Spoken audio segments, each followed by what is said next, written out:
بسم الله الرحمن الرحيم. الحمد لله والصلاة والسلام على خير خلق الله سيدنا محمد وعلي وأصحابه أجمعين. السلام عليكم ورحمة الله وبركاته. You are all welcome to today's episode of our lecture. I will be discussing today a very essential topic, which is al-ikhlas. Al-ikhlas niyya. That is what we call sincerity. Sincerity of intention. If we look at this topic, ikhlas niyya and intention, you will get to see that it's a topic that has to do with metaphysical phenomenon. It's not something visible. It's not accessible. It has to do with the mindset. So therefore, in Islam, we have two forms of art of worship. We have the physical art of worship, and we have the spiritual or metaphysical art of worship. For example, if I do salah and pray, you will see me praying because it's physical. If I do sadaqah, you will see me spending. But when it comes to ikhlas, aniyah is something very hidden, something very secretive. It is only known to Allah alone. That is why you will see in several places in class in the Quran Kareem, like Surah Al-Bayyinah, Allah said that وَمَا أُمِرُوا إِلَّا لِيَعْبُدُوا اللَّهَ مُخْلِصِينَ لَهُ الدِّينَ. That statement, إِخْلَاص مُخْلِصِينَ لَهُ الدِّينَ حُنَفَاءَ.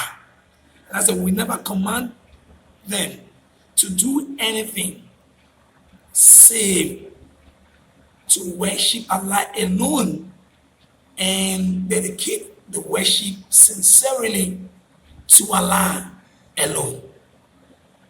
It means ikhlas means dedication, doing something for the sake of ultimate or ulterior intention. In another surah, Surah Hajj, Allah said, and when Allah was talking about slaughtering of our ram, making sacrifice, in Surah Hajj, He said, لَنْ يَنَالَ اللَّهُ اللَّهَ وَلَا دِمَاءَهَا. That's the animal that you slaughter, Allah never need the flesh nor the blood. What He needs from you is the good intention. وَلَكِنْ يَنَالُهُ تَقْوَى مِنْكُمْ. The good intention, the ikhlas with which the animal are slaughtered for which the animal are slaughtered for. So therefore, it's so keen and so genuine that we search our intention anytime we embark on any forms of worship.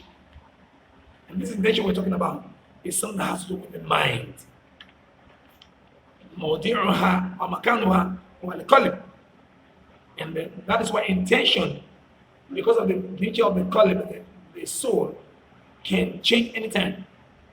It can be changed. That is why a Muslim should always be on his toes to ensure that the intention is well guided. You don't allow your intention to be corrupted in whatsoever way it might come. Then, now we've clarified what an intention is.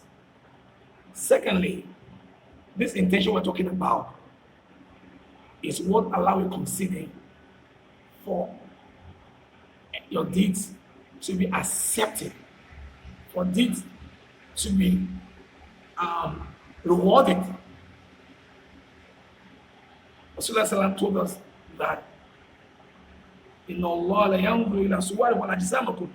He said Allah will never look at your flesh, will not look at the complexion, but He's going to look at your mind and your action. That is what we have in the first hadith of Nawawi. In an amal bin niyat, action shall be judged according to intention. So therefore, you should have the intention on three conditions. If you want to embark on any date, vis-a-vis Salah, you want to spend on your family, you want to engage in any forms of deeds, like you want to read Quran as a case study now. The Quran you want to read, you started reading Quran, but Allah is good, you are blessed with good intonation, good voicing. At the starting point, you have the intention that you want to read Quran for Allah's sake. But then you were alone, you're alone. But when people come around, maybe like 2-3 people around you, your intention might change. Your intention might change to using the voice to entertain them. That is why the intention must be checked. That's why the scholar mentioned like 3 conditions. He said the first condition is when you are embarking on any date, you should do it for the sake of Allah alone. To seek Allah's pleasure, to seek Allah's favor alone, not any other blessing people. And Allah told us in the Quran, وَمَنْ يَرِجُ لِقَاءَ رَبِّهِ فَلْيَعْمَلْ عَمَلًا صَالِحًا وَلَا يُشْرِكْ بِعِبَادَةِ رَبِّهِ أَحَدًا. He said, whoever wants to meet his Lord on the judgment, let him engage on any service for the sake of Allah alone. He should not miss his worship or his action with shirk, with association partner with Allah subhanahu wa ta'ala, meaning pleasing somebody beside Allah. Secondly, your action should be done according to the practice, traditions, sunnah of the Prophet Sallallahu. The way Prophet Sallallahu has done it, that's the way you should do it as well. People recite Quran this way, you recite it that way. You don't bring in innovation. If you bring in innovation, it will affect your intention.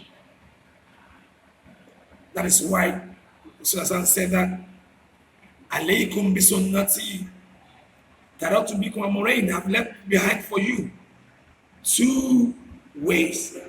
And the 2 ways is the way of Allah and my own tradition. And thirdly, you have the intention to serve Allah. You've done it according to what Prophet has brought to us. And third one, whatsoever you want to do, you should ensure that you do it to earn reward from Allah alone, to earn this reward.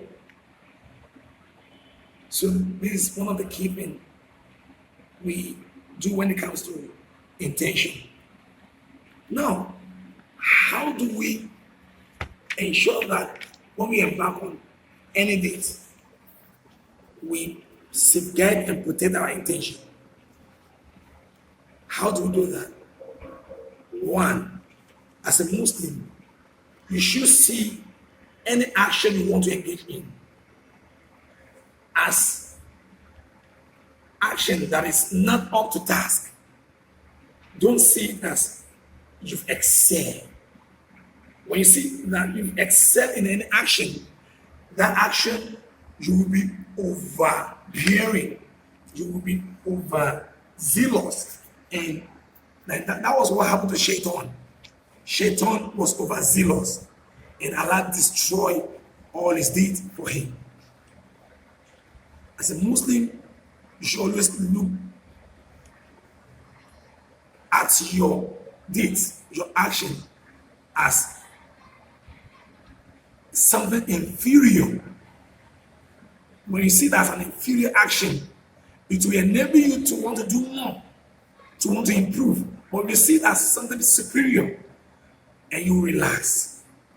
And this form of overzealous, and I'm stopping.